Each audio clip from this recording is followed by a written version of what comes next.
All right, welcome back to the series here. So today we will be hitting on our third topic in the LUCR-3 tactics that we observe in engagements where we've had to deal with this particular attacker.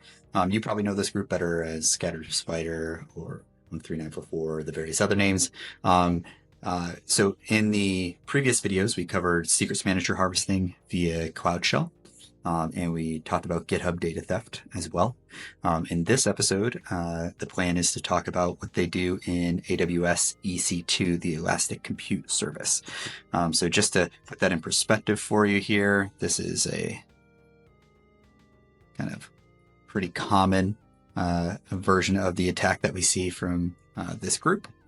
And what we're going to be touching on is particularly this phase here, where they like to connect to your existing EC2 instances using EC2 Instance Connect and sometimes Serial Console, how they like to enable Serial Console access for connecting in, that when they do connect to instances, they often like to connect with root or administrator rather than the default user that is there. And then lastly, we'll talk about how they like to spin up their own infrastructure as well, and what they do with it. So let's actually just kind of dig right in, right? So this is, and I thought today maybe rather than showing you the log perspective first, I'll show you the attacker perspective first. I'll show you what it looks like if you're, LUCR-3 doing this activity. Then we'll come back and look at the logs after. So let's do that. All right, let's maybe move the head over here. And I'm moving another little thing over here that you probably don't see. Let's go in. This is the web management console for AWS. And this is where this group really likes to live. They like GUI tools. They like a web interface. Outside of things that they like to do with S3 and data theft, where they like to use a tool called S3 Browser. This is essentially where I see at least in the engagements that we've come across them, where they live for almost everything in AWS Cloud. And it's not too different than what they do in Azure as well. They like the web interface for managing. I'm clicked into the EC2, the Elastic Compute Service. If you're not familiar, think of this as your place where you can kind of spin up machines that you can do whatever you want with. All right, I've clicked into instances where you can get a look of the instance I currently have running. And this is what they'll do, right? They'll first connect in and maybe even go region by region, see how many instances you have. What are you naming them typically? What are their sizes that you like to use? All that kind of stuff. Or using SSM when you have them available. They're getting their lay of the land. And what we'll love to do as well is just connect to some of these ones that already exist, right? So they want to get an idea of what you're running on here. They may run an SSM job, a software inventory gather job, which I'll cover that tactic in a different video. But oftentimes they'll just connect directly in. So I'm going to click into this Ubuntu box here. This is a particular EC2 instance. You can see all the details associated with it here. And what they really like to do is simply this. Click connect and use EC2 Instance Connect to connect directly to this. But notice here where it says Ubuntu, they don't like that. They want to connect via root instead. So they'll change the name to root, which connects with what you would expect.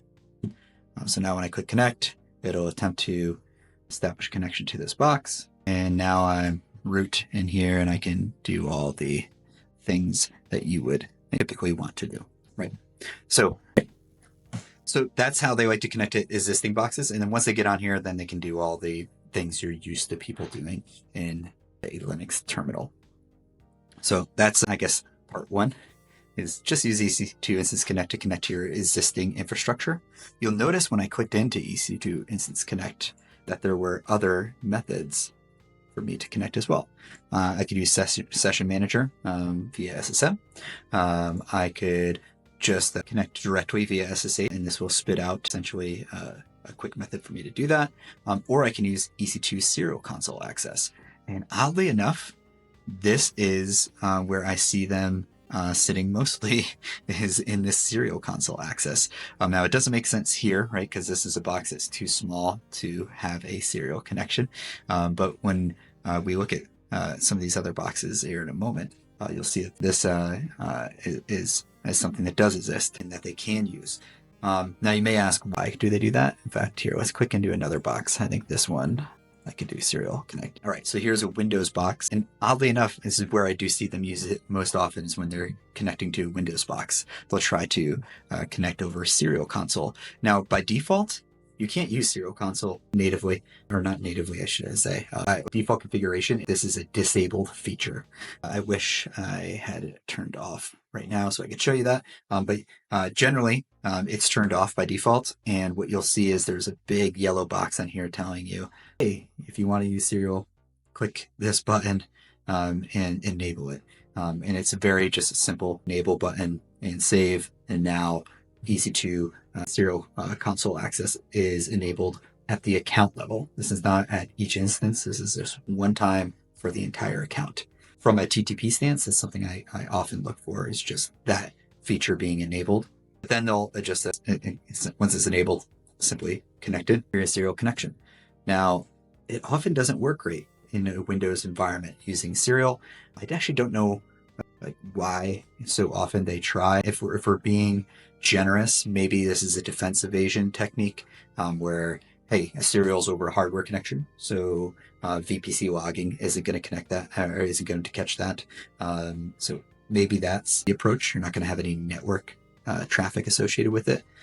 But I'm not really positive. I will say, though, I actually see the same thing in Azure from this group as well. They would use serial connect in Azure whenever they can. But as you notice, serial and Windows don't always play very nicely together. So it's just a weird thing to see them do. And it's just a kind of uncommon thing across most of our client base anyways. So it ends up being a pretty good signal to watch out for. So that's how they'll connect to existing things. But sometimes they just want to spin up their own. So let's talk about what they do that's kind of unique when they're spinning up their own EC2 instance. Oh, I clicked connect again. I meant to click launch EC2 instance. So they'll attempt to name things in a way that is similar to what you already have things named. So I think the other ones, it was like BCA, BCC, BCB. So they'd probably do something like, oh, this probably should be called BCD. Now, here's another thing that's really interesting about when they spin up infrastructure on their own. They always choose Windows as the OS every time I've seen them. That's my always. I haven't heard of anybody else reporting something differently. And they'll put it on huge C5 AD X large boxes. And these are big boxes, right? You see, the farther I scroll, the more money these things cost per hour. So we're talking about sometimes boxes that are $5, $10, $50 an hour, and putting Windows on it. People don't put Windows on boxes that big. So very interesting to see that. Now, when you are creating your instance, you have to create a key pair or associate a key pair with that instance. So they could just choose one that's already available. But what I see them do almost every time is just create a new key pair. And again, here they're not doing stupid things.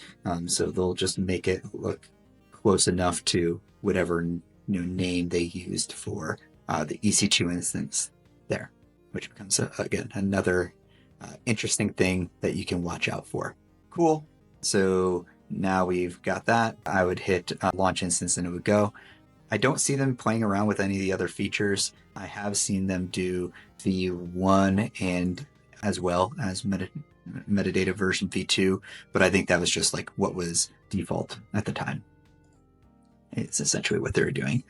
They're not really purposefully making it metadata service V1, I don't think.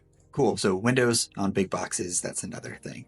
So let's recap real quick just to make sure I'm hitting them all. So in EC2, they like to get their lay of the land first by just clicking around in the EC2 service in the web management console.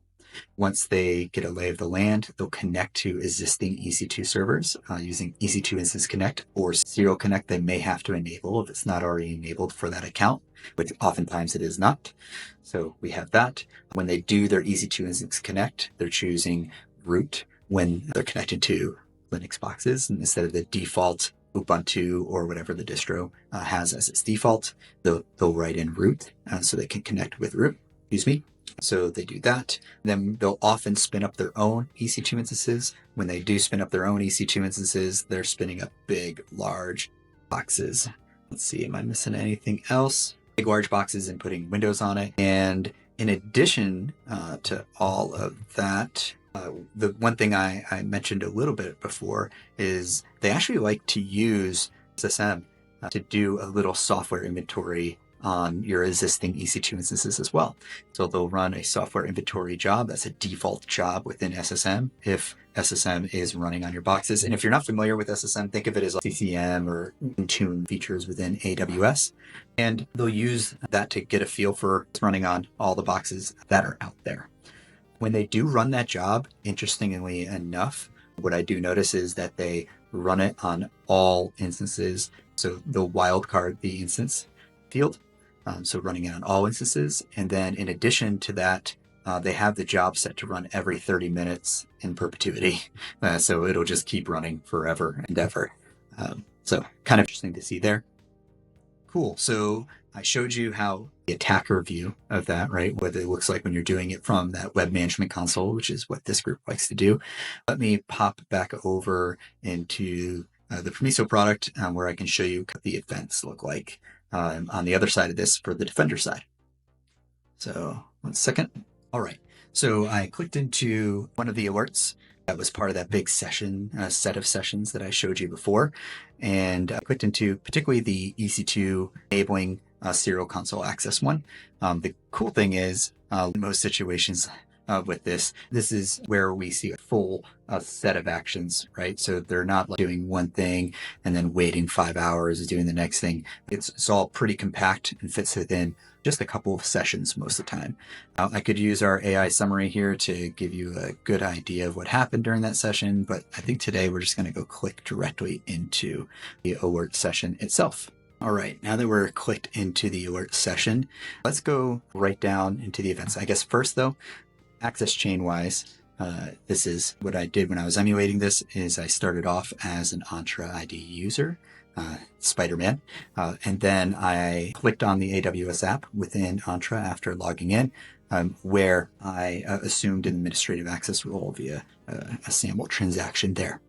So let's go and get a feel. Now in this session in itself, you can see lots of things occurred, right? And today we'll focus on the EC2 side of the house. But just realize this is a big session with lots of things, 196 events. I don't want to look at 196 events right now, but I would like to look at the events that matter. So I'm actually going to click into the signal events to get to those. And let me move this over here to give you a better view. All right. So let's scroll down and get to the EC2 stuff. And I should have mentioned, right, summary wise, you can quickly get a feel for what events we typically see associated with this group easily here in our summary view. But let's go to the raw events, and I'm just going to scroll down till I start seeing EC2 stuff. I particularly chose events, or I particularly chose the filter on signal events because I figure that will show us most of the important things. And signals are we label, think of them like the building blocks of rules. It's like a label on an event or on a session, and then we have combinations of these signals. We fire an alert.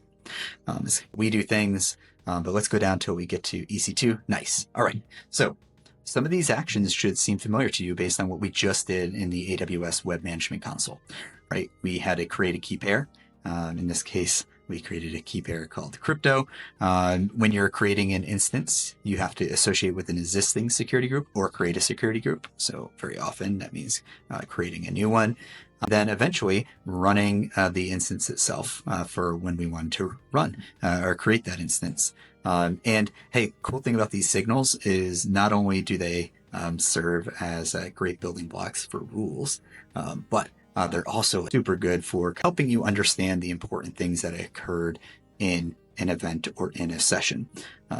You may not know what run instances means if you're not familiar with all the APIs that AWS has. You might not know that that means starting an EC2 instance. Even if you did know that, you might not want to have to parse through this huge JSON of fields related to what that system being spun up looks like, right?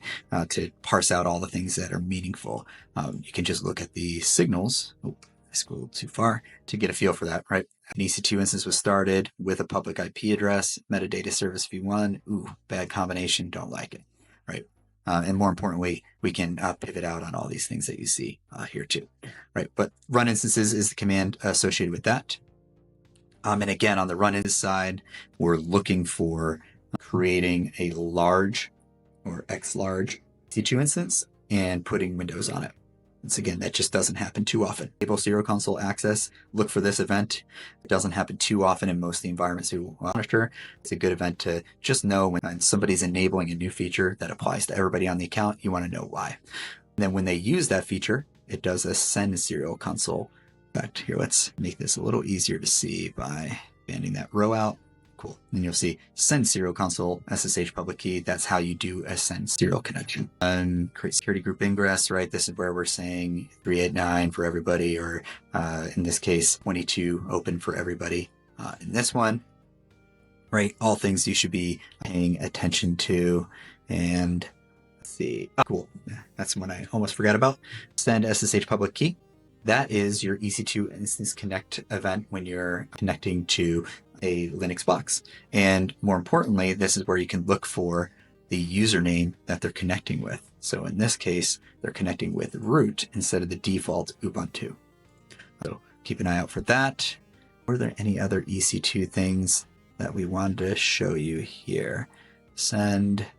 I think that is probably it that I have emulated in this session. But hopefully that gives you an idea of what they're doing in EC2. Maybe I'll end with this. Why are they spinning up EC2 instances? Why are they connecting to your existing EC2 instances? I'll tell you, it's kind of boggles me sometimes because they oftentimes don't do anything with these boxes. They spin up these super large boxes and don't even connect to them. Or they'll spin up these super large boxes and they'll log in for a second, but don't do anything on those boxes. There have been occasions where they'll install crypto miners on there. Almost feels like a red herring type of thing.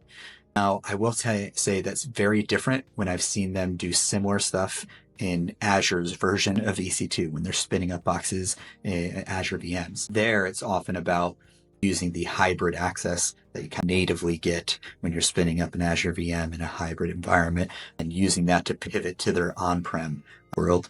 That's something that we often see. But on the EC2 side, on the Amazon side, it often just feels more like a diversion than anything else.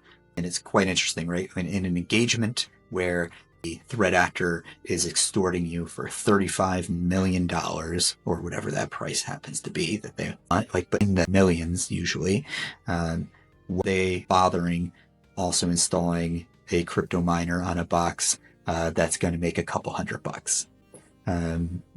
It doesn't make sense financially. Maybe they're sharing access on engagements, or maybe it's just a red flag.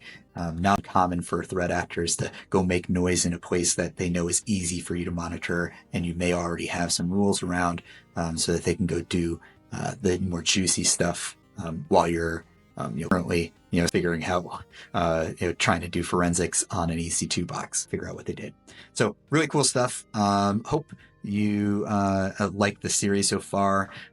We have a whole lot more we can share when it comes down to what's going on with their tactics in Azure, in SaaS world, in GitHub, as you've seen, and at the identity provider. So not which one we'll give you next, but I'll this series going. But again,